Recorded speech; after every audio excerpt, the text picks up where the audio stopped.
კომენტარები კეთება ეკონომიკურ გუნდშიც ჯანდაცვის ენერგეტიკის ინფრასტრუქტურის ფინანსთა და ეკონომიკის მინისტრებმა დღეს თანამშრომლებს საკუთარი გეგმები და პრიორიტეტები გააცნეს არსებული პროგრამების გაგრძელება და უწყებების განვითარების საომავლო სტრატეგია. ვინ როგორ გეგმავს სამინისტროებში ცვლილებებსა და რეორგანიზაციას კეთებამ ბოჯგოგანოვს თემას მომავალ პირდაპირ ეთერში. საბაზრო ეკონომიკის პრინციპებისა და სოციალური უსაფრთხოების დაცვა, ხელმისაწვდომი ჯანდაცვა, კონკურენტული ბაზარი, მცირე და საშუალო ბიზნესის ხელშეწყობა, ბიუჯეტის ეფექტიანი ხარჯვა, სამთავრობო გეგმის განხორციელებაზე პასუხისმგებელი ადამიანები დღეს სამინისტროებში უკვე მივიდნენ, როგორია ბიძინა ივანიშვილის ეკონომიკური გუნდის გეგმები, როგორ იქნება მათი საკადრო პოლიტიკა და როგორ გეგმავენ და რა ნაბიჯების გადადგმას გეგმავენ ისინი. პირველ რიგში ნახეთ ჩვენ სიუჟეტში. დავით სერგეენკო ბიძინა ივანიშვილის კაბინეტის ერთ-ერთი ყველაზე პუნქტუალური წევრი აღმოჩნდა. შრომის ჯანმრთელობისა და სოციალური დაცვის მინისტრის სამუშაო დღე დღეს დილის 10 საათზე დეპარტამენტების ხელმძღვანელებთან შეხვედრით დაიწყო. სერგეენკოს მთავარი მიზანი პირველ ეტაპზე მოქმედი პროგრამების უწყვეტი მუშაობის უზრუნველყოფა, სამომავლოდ კი მათი გარდაქმნა და ჩანაცვლებაა. ამის გაკეთებას მინისტრი თანამშრომელთა ძირითადი ბირთვის შენარჩუნებით გეგმავს. პროფესიით ექიმი საკუთარ სფეროსა და უწყების განვითარების სტრატეგიასაც სამედიცინო ენაზე ხსნის. აქ ადგას საკითხი ისე, რომ აქ საერთოდ არაფერი არ ხდებოდა და ეს სისტემა უნდა ჩაუტარდეს რეანიმაცია, გარდაცვლილისგან გახდეს ცოცხალი. ანუ არსებული აქტივობები უნდა შენარჩუნდეს და ჩანაცვლდეს დროის განმავლობაში უფრო ეფექტური სისტემები. ეს არის ჩემი კომპიუტერი, სადაც ძალიან ბევრი ინფორმაცია, კვლევები არსებობს რეგიონულ განვითარებასთან დაკავშირებულ საკითხებზე. ინფრასტრუქტურისა და რეგიონული განვითარების ახალმა მინისტრმა ახალ კაბინეტში მხოლოდ აუცილებელი ნივთები მიიტანა. რაც გასაკვირი არც არის, უახლოეს მომავალში სამინისტროს რეორგანიზაცია ელოდება. დავით ნარმანია უწყებაში მუშაობას სწორედ ამ მიმართულებით იწყებს. მინისტრის მოადგილეებს შორის ფუნქციების გადანაწილების საკითხი, მეორე ეს არის სამუშაო ჯგუფის შექმნა, რომელმაც შემდეგ რეორგანიზაციასთან დაკავშირებულ საკითხებზე უნდა იმუშაოს, სამართლებრივი დოკუმენტები უნდა მომზადდეს. კახა კალაძის 90-მდე თანამშრომელი სამინისტროში რამდენიმე საათის მანძილზე ელოდა. კოლეგებისგან განსხვავებით ენერგეტიკის ახალი მინისტრი უწყებაში დღის მეორე ნახევარში გამოჩნდა. პირველი სამუშაო დღე, რომელიც გაცნობით ხასიათს ატარებდა, კალაძემ თანამშრომლებთან შეხვედრით დაიწყო და მთავარი მიზანიც დაასახელა. ჩვენთვის მთავარი მიზანია დღესდღეობით ზამთარი გადავიტანოთ, განათებული და გავზრუნველებული იყოს საქართველო. შეხვდება თუ არა გადასაგორებელ ზამთარს საქართველოს შემცირებული ტარიფებით. ამ შეკითხვაზე პასუხისგაცემა კახა კალაძეს ერთ-ერთ მთავარ მიზნად მიაჩნია. ამ მიმართულებით აქტიური მუშაობის დაწყებას ახალი მინისტრი ორშაბათიდან აპირებს. ორშაბათიდანვე გეგმავს მინისტრის სავარძლის მორგებას და კაბინეტში ნივთების მოტანასაც. ამობს, რომ სამუშაო ოთახში მხოლოდ რამდენიმე ფოტოს მოიტანს და მათგან არც ერთი ოფიციალური პირის არ იქნება. შეიძლება რამოდენიმე ფოტო ჩემი განმცხოვრებიდან, რომელიც მოხს უკავშირდება აუცილებლად პატრიარქის ფოტო. ორშაბათიდან ვაპირებ უკვე შეხვედრების დაწყებას. ეს არ არის მარტო ენერგოსფეროში, მინდა გითხრათ ასევე გაზთან მიმართებაში, ბენზინთან მიმართებაში ჩვენ ყველასთან გვექნება საუბარი, რომ რამდენად შესაძლებელია ტარიფების დაწევა. თანამშრომლებს დღეს ფინანსთა და ეკონომიკის მინისტრებით შეხვდნენ, თუმცა ნოდარ ხადურისა და გიორგი კვირიკაშვილის საქმიანობამ კამერების გარეშე ჩაიარა. ბიძინა ივანიშვილის ეკონომიკური გუნდის ორმა ძირითადმა მინისტრმა პირველ სამუშაო დღეს პრესასთან ურთიერთობისთვის დრო ვერ გამონახა. ფინანსთა და ეკონომიკის უწყებების ხელმძღვანელებმა დღეს ჟურნალისტებთან შეხვედრა არ ისურვეს. საკუთარ პრიორიტეტებსა და პირველ ნაბიჯებზე ნოდარ ხადურმა და გიორგი კვირიკაშვილმა ბოლოს გუშინ ქუთაისში ისაუბრეს. უნდა გაიხსნას შესაძლებლობები თითოეული მოქალაქისთვის. მცირე ბიზნესში ჩართვით, საშუალო ბიზნესში და ასე შემდეგ. ამის საშუალებას მოგცემს ქვეყანაში კონკურენტული გარემოს ჩამოყალიბება. ყოველ დილით მე ვნახავ წინადღის შემოსავლებს, საბიუჯეტო შემოსავლებს, გავეცნობი იმ პრიორიტეტებს, რომელიც იმ დღისთვის არის დაუშვათ ხაზინაში. ძალიან ბევრი პრობლემაა ფინანსთა სამინისტროში.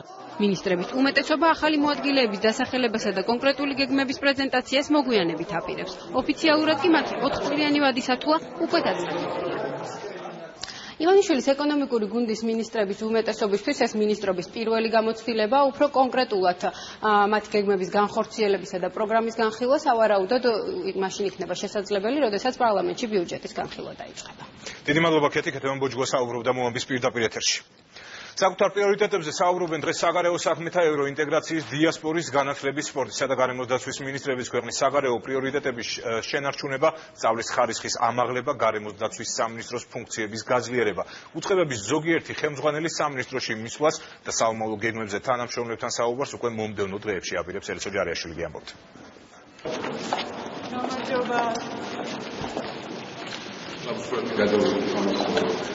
ახალი მინისტრის პირველი სამუშაო დღე პირველი დიპლომატის რანგში ყოფილ მინისტრთან ფოტოს გადაღებით დაიწყო. სამწლიანი პაუზის შემდეგ მაია ფანჯიკიძე დიპლომატიურ სამსახურს დაუბრუნდა. თანამშრომლებს შეხვდა ორი ახალი მოადგილე წარუდგინა და ერთ ძველს ნიკოლოზ ვაშაკიძეს პოსტზე დარჩენა შესთავაზა. საგარეო უწყებაში ახალი მინისტრი უცვლელს ტოვებს ქვეყნის საგარეო კურსს და მედიასთან ურთიერთობის ფორმატს, ორშაბათის ტრადიციულ ბრიფინგს. საქართველოს ტერიტორიის 20% არის ოკუპირებული რუსეთის მიერ. რუსეთი არის საქართველოს ოკუპანტი ქვეყანა. მას გახსნილი აქვს ორი საელჩო სოხუმსა და ცხინვალში და სანამ ეს არის ფაქტი, რაც ახლა ვთქვი, მანამდე დიპლომატიური ურთიერთობა რუსეთთან არ აღდგება. მთელი ქვეყნის უპირველესი ამოცანა არის საქართველოს ტერიტორიების დეოკუპაცია.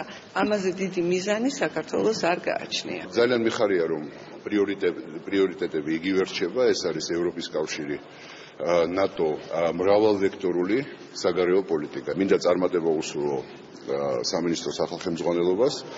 მინდა ძალიან დიდი მადლობა უთხრა ჩემ ძვირფას კოლეგებს, რომელთანაც ერთად 4 წელი გავატარეთ.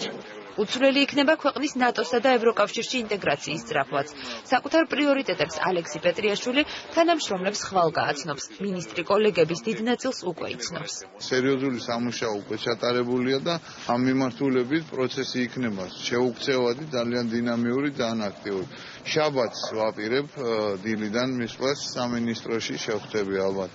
შევხვდები მთელს შემადგენლობას. მასშტაბურ საკადრო ცვლილებებს არ გეგმავს დიასპორის საკითხებში სახელმწიფო მინისტრიც. საკუთარ კაბინეტში კოტე სურგულაძე ხვალშევა.